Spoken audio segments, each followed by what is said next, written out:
I didn't know what I wanted to do when I finished high school, so I decided to become a diving instructor and take a year, and it turned out to be pretty good. So then a year became 4 years, so I just kind of fell in love with it, fell backwards into it a little bit.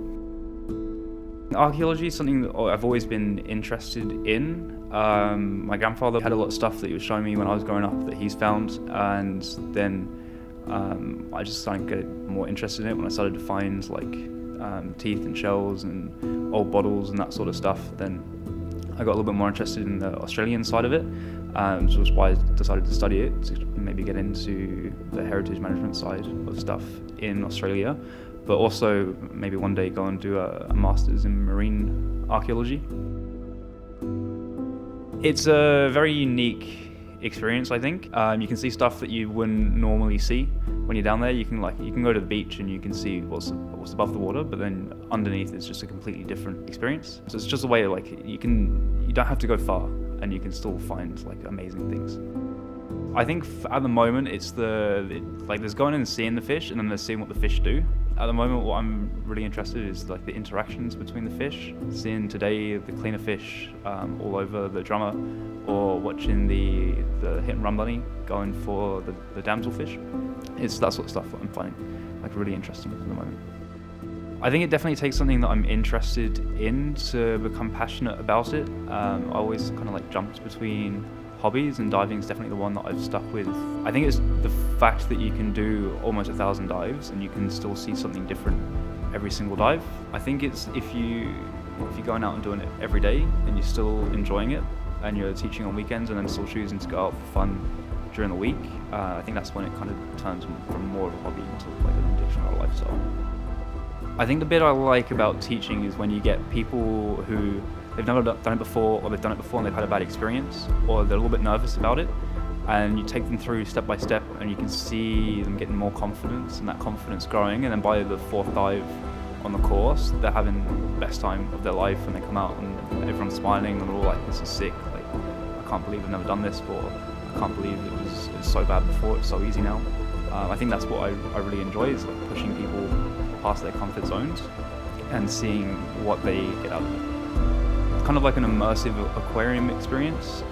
You see the same stuff as the aquarium, but rather than having that glass separating you from the fish, you're down there with them, so I think it's a different experience.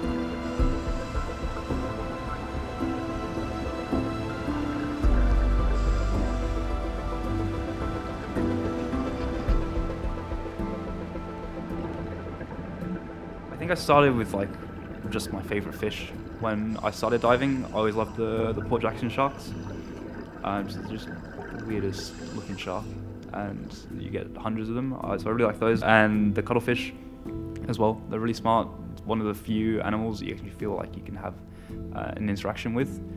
When you look at them, it looks like they're looking back at you, which you don't really get from the Port Jackson sharks, and that you can see there's not a lot going on behind those eyes.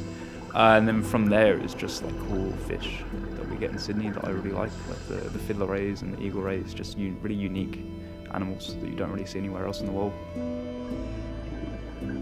I think it's more you're walking around day to day and you're interacting with people. I think it's taking it closer to nature. Instead of connecting with people, you're connecting with animals, which we don't really get short of petting a dog or something like that. It's a different level of connection, I think. Everyone's seen a dog, everyone's pet a dog. A lot of people I grew up with a dog, and dogs are cool, but it's something different, Not everyone can say that they've gone and played with a cuttlefish, they've watched a cuttlefish. When you're down there with them, taking photos of them, or watching them go about their business, and they're looking at you, but they're not scared of you. You can kind of just see them as they're going around their day-to-day business. It's a unique experience, I'd say.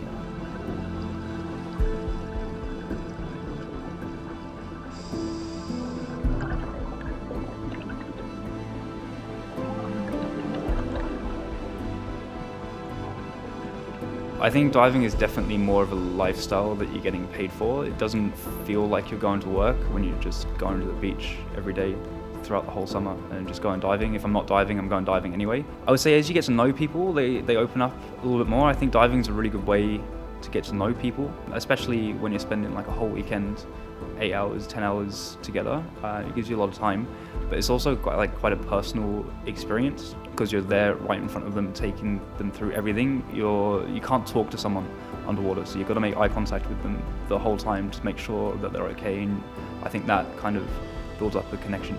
But I think the diving experience definitely does change people.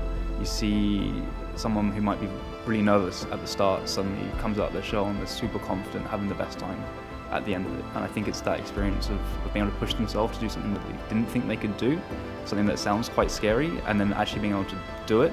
I think that gives people like a big confidence boost.